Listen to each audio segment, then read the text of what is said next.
Do Catholics violate Exodus 20 verse 4? Because there are so many images inside the church. Actually, this is the topic that is always being thrown to the Catholic Church. And the Protestants was able to convince some of the Catholics to doubt their own faith. They did not even try to scrutinize either that accusation or allegation is true or not. So, as we go along in this video, you will learn, uh, do the Catholics really violate Exodus 20 verse 4? This video is a trilingual video. I will express in English, Tagalog, or Bisaya because the PowerPoint presentation was actually designed by the Catholic faith defenders, and they made use of 3 different languages, so you have to bear with me. And disclaimer, this video is only for the Catholics. If you are a Protestant, please leave this video immediately.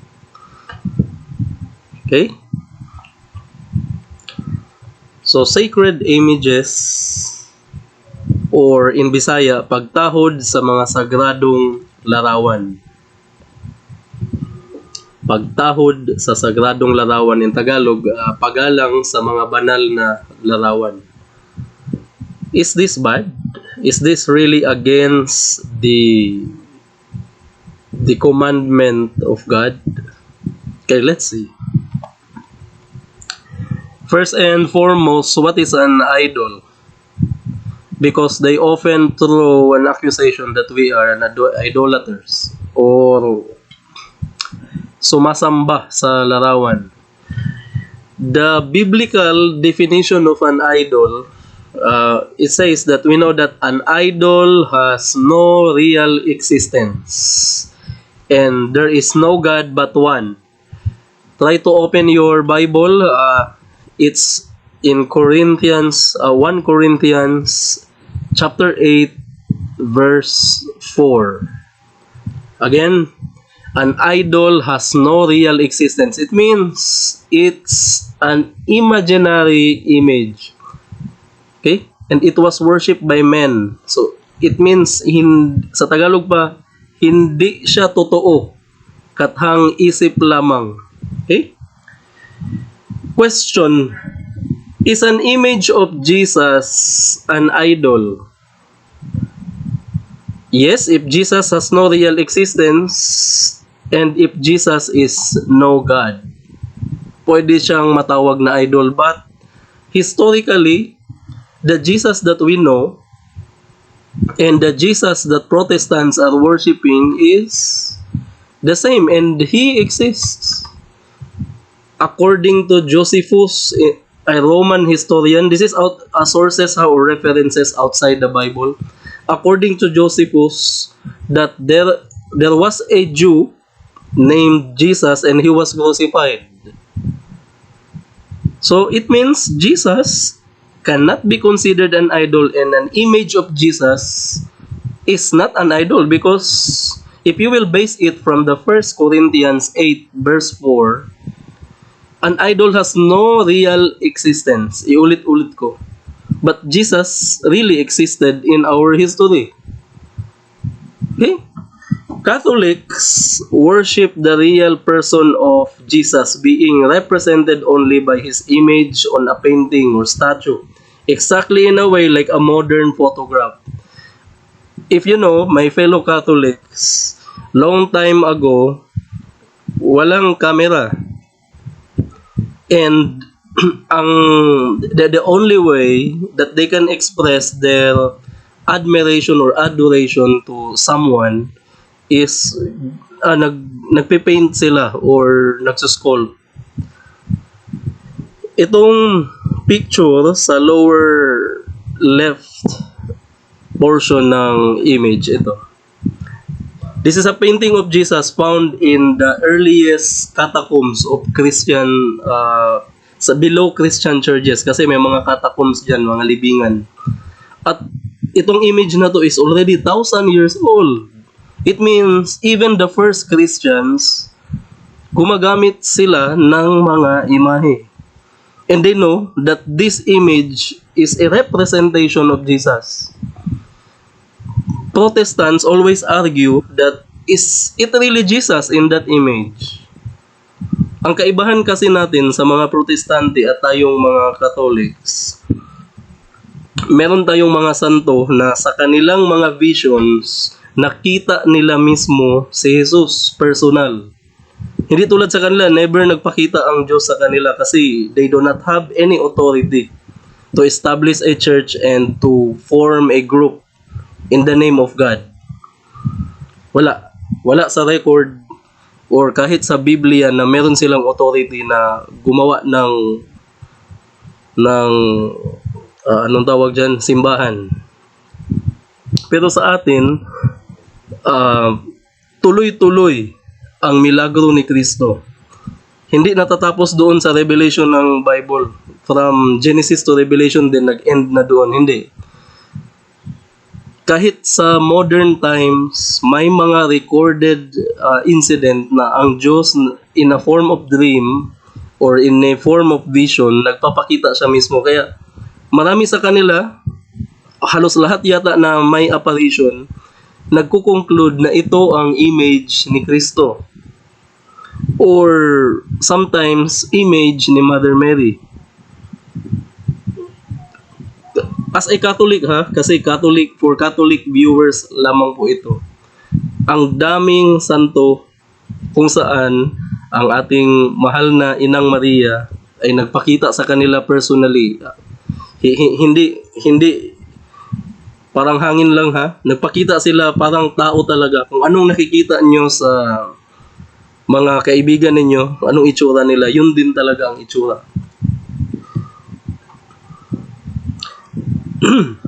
Now, according to Merriam-Webster definition about what is idolatry, okay? Idolatry is the worship of a physical object or pictures as God. So they considered an object as their God. Now you try to ask yourself, yan bang mga images na nabibili ninyo sa bangketa, images ni Kristo, images ni Santo Niño, yan na ba ang Diyos directly talaga? Kasi kung yan ang Diyos, hindi ko i-allow na ibebenta-benta nila yan dyan o i-display lang sa saan-saan, sa mga lamesa or sa sahig. Alam natin na this is just a representation. This is just a representation of the God that we venerate. Okay? No Catholic will ever cry if his wooden image of Jesus is burned down saying his God is dead and he has no more God. Because he knows a picture is not God. The biblical definition of an idol, we know that an idol has no real existence, as what I have mentioned in early slide, and that there is no God but one. Thus, an image of Jesus is no idol, since he has real existence and since he is God. Klaro? Okay, klaro. Now, makaka-encounter kayo dito ng mga Visayan verses, mga Visayan words. So, for the Tagalogs who are watching, I'll do my best to translate it into your own language. Okay? So, mga Diyos-Diyosan, gipangalanan. Actually, those idols, mga imaginary images that was worshipped by pagans are named in the Bible, actually. They are named. So, ito, 1 Kings chapter 11 verse 33. Astaroth, siya ang Diyosa sa taga-Sidon. Kamos, Diyos sa Moab. Molok, Diyos sa Amonihanon. O, see? Ang mga Diyos-Diyosan are named in the Bible. Meron pa sa Isaiah chapter 46 verse 1 to 2. Try nyo buksan yung Bible ninyo to verify. Diyos sa Babylonia, ang pangalan niya is si Bel, and meron pang isa si Nebo. Sa Samuel naman, 1 Samuel chapter 5 verse 7, si Dagon. Sa Acts 7:43, si Repan. Acts chapter 14 verse 11 to 12, si Sus o si Hermes. Ito yung sinasamba ng mga Griego. Maraming mga statue, may mga Disney movie pa para dito. And sa Acts 19 verse 24, si Diana. So those are the identified idols. They were even specifically mentioned in the Bible. So I have here the different images of imaginary creatures that was worshipped by early pagans. And up to the present, may isang bilog dito, I intentionally cover it because these people are so sensitive. Lumaganap talaga tong religion niya na to. They are worshipping stone, etc. So we have Asur, Bathala, and actually nasa Tagalog folklore pa ito or literature. And then Hitzipulakti, I cannot pronounce the word exactly, but I believe, if I'm not wrong, this was worshipped in the Latin Americans or mga Aztec yata. Hindi ako sure ha. And we have Ra sa Egypt, Avalokitesvara. Ito yung sa mga Inchik. Maraming silang mga temple dito sa mga syudad na malalaki. And then Baal, ito yung Diyos sa Middle East. Actually, nag-transform na siya ngayon. Medyo sikat na siya ngayon. So you have here Jupiter, Diyos ng mga Griego, Ishara, and sa mga Protestante na hindi nila inaamin na Protestante sila. So ito, meron silang statue. In fact, galit na galit sila sa statue, but yet, sa leader meron. Ito ang tunay na idolatry na sinasamba sila ng mga tao kahit di sila nag-exist at wala namang naitulong sa kanilang mabuti. Ito nag-exist. Anyway. So, tulad lamang nitong golden calf, sobrang laki. Dito uminit ang ulo ni Moses kasi ginawa na ng lahat ng Diyos, lahat para sa kanila. Ngunit naubusan sila ng pasyensya itong mga taong ito. Siguro out of boredom or out of ignorance or out of lack of faith. Lahat ng gold na dala nila from Egypt, tinunaw nila at sinamba nila yung material na bagay. In modern times, parang ganito na rin tayo. We worship all our belongings, all the material aspect of this world. Naging materialistic tayo. Cars, dream natin na magkabahay. We are so blinded sa objective na to. Halos wino-worship natin. Mga collections, relo, alahas. So itong calf na to, maihalin tulad nyo na rin doon. Kasi sobrang obsessed tayo sa mga objects na nakapaligid sa atin. So, itong mga tao, nahusgahan na ito ni Moses. Lahat na ito hindi nakasurvive. Paano na lang kaya tayo as Catholics? Wala pa ang paghusga sa atin. So, pag-isipan natin yung mabuti. May mga larawan ako dito nung mga idols na binanggit ko kanina. Ito mas klaro. Ito pa. Ino-offer nila yung kanilang mga sanggol sa dambuhalang statwa na ito. Ito yata si Baal. Ito yung Diyos ni Jezebel. If hindi ako nagkakamali. Ito pa medyo weird na parang na-feature yata to sa Ancient Aliens noon. Same God doon sa isa, yung tumatanggap ng sanggol. Ito yung Moon God. Okay? Mga larawan gipabuhat. Ezekiel chapter 41:18 to 19. Ang sagradong templo sa Dios, din dito siya simbahon gidayan-dayanan ug nagkalain-laing mga larawan sumala sa gisugo sa Dios. This is in Bisaya, but if you will open your Tagalog or English Bible, it says that the sacred temple of God, it is covered or decorated by different images. This is according to what God commanded them. So from the door to the inner part of the house and right around the whole room were carved of cherubim and palm trees are present. So images are not really bad. They are not really forbidden as long as you don't worship them. They are just there as a representation of something. At least hindi sila imaginary, ha. Exodus chapter 25 verse 18 to 22 and Hebrew 9 verse 5.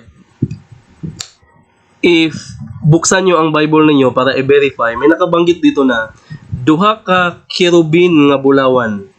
It means may dalawang kerubin na ginto ug naa sa mga larawan sa lain-laing mga dagway. Itong mga verses na ibinigay ko dito sa inyo, gamitin nyo yan, iharap ninyo sa mga kaibigan ninyong protestante at iba pang mga mal-elemento na grupo, ipakita ninyo ito sa kanila na ang images andyan na noon-noon pa. Ang Diyos mismo nag-utos na ang mga tao ni Moses gumawa ng gintong kerubin. Huwag mong sabihin ang Diyos idolater. Tandaan niyo yung mabuti. So kung yung templo ng Diyos, kasi nasira na yun ngayon, wala tayong physical evidence, pero kung gagawan mo siya ng visual representation or interpretation, ganito. Actually, selected lang ang pwedeng pumasok dyan kasi may paniniwala ang mga Hudyo or they believe that at this site, nandyan ang Ark of the Covenant and sobrang lakas ng enerhiya na nasa loob na pwede mong ikamatay. So, mga selected priests na may dasal ang pwede lang makapasok dyan. Mga qualified. So, punta tayo sa Exodus 25 verse 18 to 22 and Hebrew 9 verse 5. Balikan natin. Duha ka kerubin nga bulawan ug naa sa mga larawan sa laing-laing mga dagway. So, 2 cherubs are made of gold. Ito yung itsura ng Ark of the Covenant na kakabanggit ko lang. God instructed them to build or carve cherubs, itong nakaguard na to, and they are made of gold. Sa 2 Chronicle chapter 3 verse 7 and 10 o Ezekiel 41 verses 18 to 19, andito yung pangdagdag na information about anong itsura nitong mga cherubs na ito. Images of different faces. Actually, if babasahin mo yan lahat-lahat, medyo creepy yung itsura ng mga cherubs. Meron dyan ang isa mukha ng baka, ang isa naman mukha ng agila, ang isa mukhang tao. At yung buong katawan ay puno ng mga mata. Yan yung definition yan. Imagine the Bible itself described an image of these cherubs. Meron tayong caricature dito na make 2 golden cherubs of hammered gold. And then, anong sasabihin ng mga protestante? Idolater. Di ba? Isn't it ironic na They don't really understand what our religion is. That's why they keep on throwing stones just to convert members. Kasi the more members, the happier they are. Lalaki yung collection. Ang Diyos may gamit og larawan alang sa iyahang katawan. Sa Tagalog pa, ang Diyos ay gumamit ng imahe para sa kaniyang mga nasasakupan. Mahahanap yan sa Numbers chapter 21, 8 to 9. Okay, ito yung inutos ng Diyos na ipagawa niya kay Moses, isang pool na may ahas. Kasi noon daw maraming taong kinakagat ng ahas sa kanilang journey sa paghahanap ng promised land. Kung tama ba ako? So, para ma-prevent yung kamatayan ng mga yan na kinakagat ng ahas, itong ginawa ni Moses na to, titigan nyo lang, gagaling kayo. Titigan nyo lang, gagaling kayo. I do not know if this is the inspiration of the symbol for nurses. Di ba nakita nyo yung parang may pole and then may ahas sa kanilang logo? I'm not so sure, pero parang ganun na rin. Nasa Biblia yan, ha? They will accuse us of being an idolater, but yet takot silang i-share sa inyo na ito nag-exist pala. Now, anong sabi or what did Jesus say about the images? Okay? Let's ask Jesus himself. Sabi niya, "And the Lord said to him, Make a brazen serpent and set it up for a sign. Whosoever being struck shall look on it and shall live." Okay? Meron naman, who is the image of the invisible God? Okay, hanapin nyo sa Colossus chapter 1 verse 15. Who is the image of the invisible God? The firstborn of every creature. Jesus, di ba? So that's why we have images of Jesus. So God told to do images. What He forbids is image of a fake God. Fake God means mga idols. Yan ang pinakaayaw niyang gawin ninyo. Okay? Sa John chapter 3 verse 14 to 15, and as Moses lifted up the serpent in the desert, so must the Son of Man be lifted up, that whoever believe in him may not perish, but may have life everlasting. See? Jesus' death on the cross was even compared to the serpent lifted by Moses long time ago. Tingnan mo yan? Itinago nila yung mga verses na yan sa inyo for you to be deceived and for you to doubt your own religion.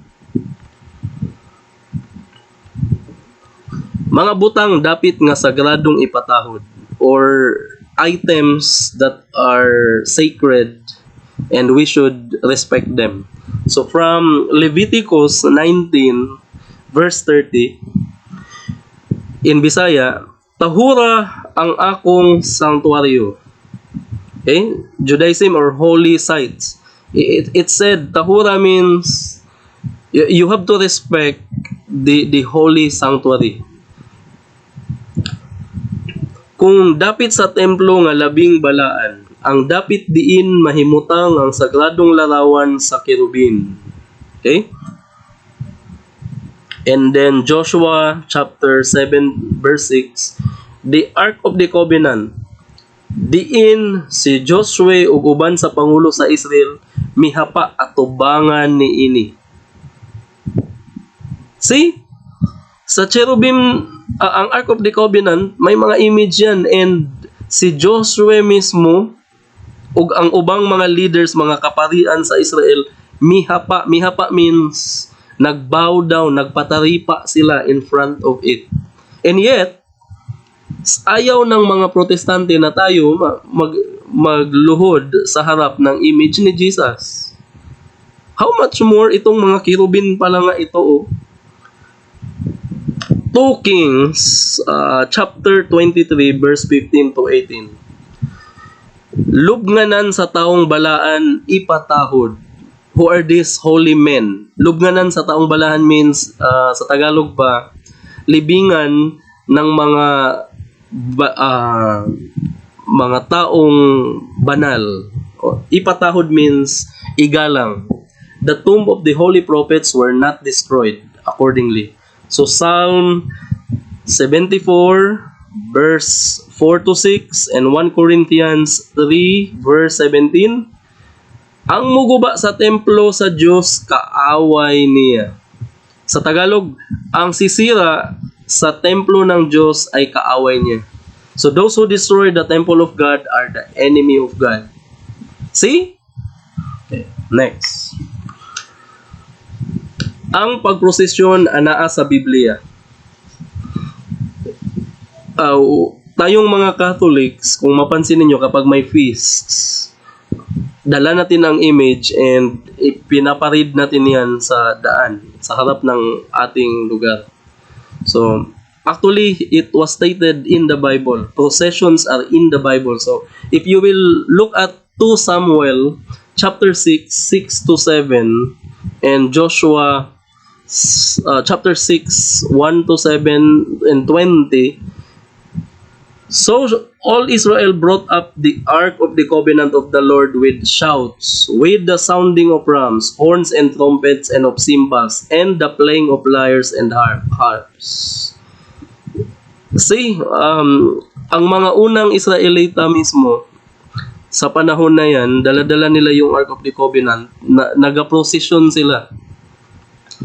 At pinapaalam nila sa buong lugar na may dala silang sagradong bagay. So, procession of the Ark of the Covenant.